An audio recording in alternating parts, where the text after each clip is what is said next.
buongiorno, benvenuti. Il mio è solo un saluto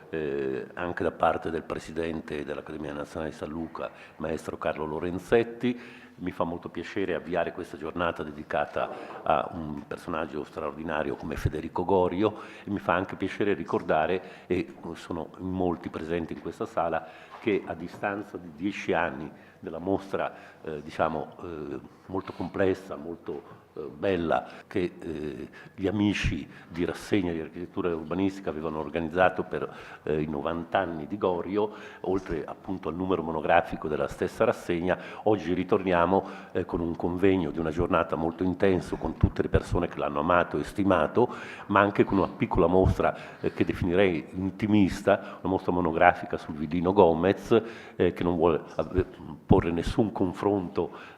con la straordinaria mostra e straordinario numero di rassegna di 10 anni fa, ma soltanto segnalare come proprio attraverso questa mostra, questa esperienza tra il 54 e il 57, ci sia in luce tutta l'anima e le tre passioni di Gorio: l'attenzione ai problemi della città, la vocazione a questo ascolto e questa straordinaria capacità risolutiva nei confronti dell'architettura tecnica, no? E soprattutto gli interessi nei confronti dell'architettura. Il villino cosiddetto, modestamente villino del maresciallo, dal villino del maniscalco, in fondo era una delle grandi passioni di Bruno Zevi, cui tutti dobbiamo molto, ma Zevi ha anche parzialmente contribuito a in qualche modo oscurare le diverse sfaccettature delle personalità, perché tendenziosamente, è chiaro, seguivano agli anni della PAO, degli entusiasmi per l'architettura organica, per cui forse l'esasperato interesse zeviano nei confronti di alcuni nodi particolari degli autori non ci ha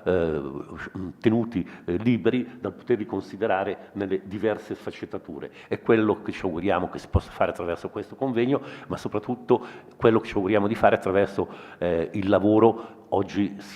è soltanto un avvio, un incipit di un'operazione, credo, straordinaria, che consisterà nella catalogazione di tutti i materiali del Fondo Gorio e nella possibilità di far rifluire da parte dell'Accademia di San Luca in uno dei numeri monografici impegnativi degli archivi del moderno e del contemporaneo, di cui si sta chiudendo il primo tassello dedicato a Mario Ridolfi. Ecco, ad Horas uscirà questo primo monumentale lavoro su Ridolfi, il secondo sarà a stretto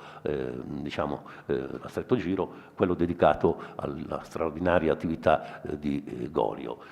Io non ho altro da aggiungere, passo la parola a Fiorenza. Grazie. Io